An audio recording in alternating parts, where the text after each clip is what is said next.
Shivajirao Adhalrao, doctor Amol Kolhe यांचा दुरंगी सामना होईल. इतर काही उमेदवार असतील, दोघांची पण चिन्ह बदललेले आहेत. आढळरावांना यावेळेस धनुष्यबाण नाही, घड्याळ आहे. कोल्हेंना यावेळेस घड्याळ नाही, तुतारी आहे. दोन्ही तुल्यबळ उमेदवार आहेत, कोणीही कमी नाही.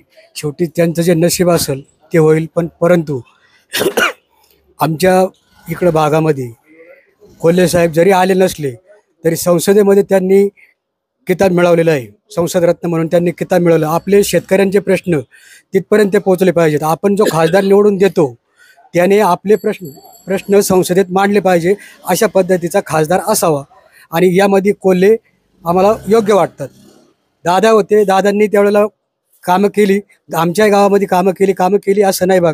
परंतु थोडंसं ह्या दोन पार्ट्या झाल्यामुळे ना दादांनी जागा नव्हती सोडायला पाहिजे.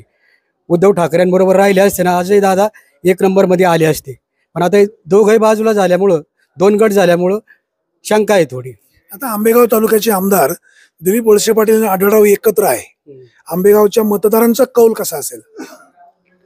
संमिश्र असेल, दोघांचे म्हणजे संमिश्र कौल असेल तो. पण शक्यतो लोकांचं हेच म्हणणे आहे का खासदार जरी आमच्या गावात आले नाहीत, कोल्हे साहेब आमच्या गावात कधी आले नाहीत 5 वर्षे, आम्ही नाही येऊ द्या. आम्ही कशासाठी निवडून दिले, आमचे प्रश्न संसदेत मांडावा ह्या हिशोबाने आम्ही कोल्हे साहेबांना मागच्या वेळेला मतदान केलं होतं. कोल्हे साहेब निवडून आले त्यावेळेला. म्हणून अशा पद्धतीचा खासदार आम्हाला असावा. आता पुन्हा कोल्हे पाहिजेत.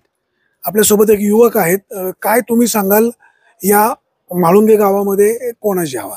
डॉक्टर अमोल कोल्हेंचीच हवा या ठिकाणी. कारण 3 वेळा संसद रत्न भेटलाय.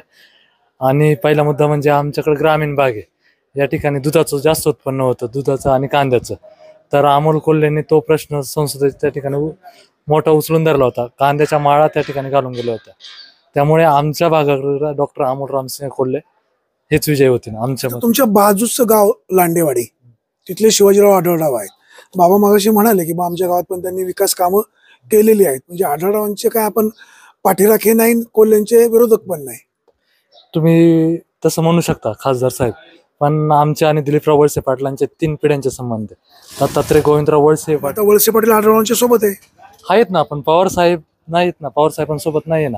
पवार साहेबांना वळसे पाटलांनी सोडल्यामुळं तुम्ही शरद पवारांच्या सोबत कोल्हे म्हणून तुम्ही कोल्हेंच्या सोबत. बरोबर, आम्ही पवार साहेबांसोबतच आहे. पवार साहेबांनी ताकद दिली वळसे पाटलांना असं या ठिकाणी सगळ्या तालुक्यात चर्चा आहे. अजून माझं वय पण नाही तेवढं, असं ऐकतोय आम्ही. पवार साहेबांनी त्या ठिकाणी ताकद दिली होती म्हणून साहेबांना मंत्रिपद भेटलं, म्हणून विकास झाला. आता म्हाळुंगे गावचे किती लोकसंख्या आणि मतदार किती आहेत? का जर साधारण 8 ते 9 हजार लोकसंख्या आहे आणि मतदार 6 ते 7 हजार. मतदारांचा कल कसा असेल? मतदारांचा कल साहजिकच डॉक्टर अमोल रामसिंह कोल्हे. आपण पाहतोय म्हाळुंगे गावामध्ये एक प्रातिनिधिक दर्शनी डॉक्टर अमोल कोल्हे यांनी संसदेमध्ये जे मुद्दे मांडलेले आहेत आणि राष्ट्रवादी काँग्रेसची जी फाटाफूट झालेली आहे, या तालुक्याचे आमदार दिलीप वळसे पाटील शरद पवारांना सोडून गेलेले आहेत, त्याचा परिणाम काय अंश जाणवतोय. त्याचबरोबर शिवाजीराव आढळराव यांनी मूळ शिवसेना सोडायला नको होती, आमच्या गावामध्ये खूप कामं केलीत, परंतु त्यांनी मूळ शिवसेना सोडली आणि शरद पवार सर्वसामान्य लोकांसाठी, शेतकऱ्यांसाठी भांडतायत. आणि अमोल कोल्हे जरी आमच्या गावात आले नसले तरी शेतकऱ्यांचे प्रश्न तो युवक मांडतोय, म्हणून आम्ही त्यांच्या सोबत आहोत. आता बघूया मतदार भविष्यकाळामध्ये काय करतात. भाऊ, तुम्ही काय सांगाल, या गावाचा कल कुठे? अमोल कोल्हे.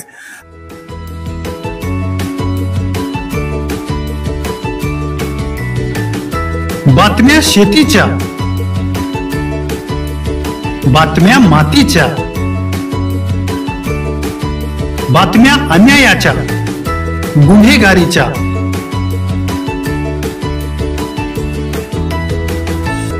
राजकारणाच्या आणि समाजकारणाच्या,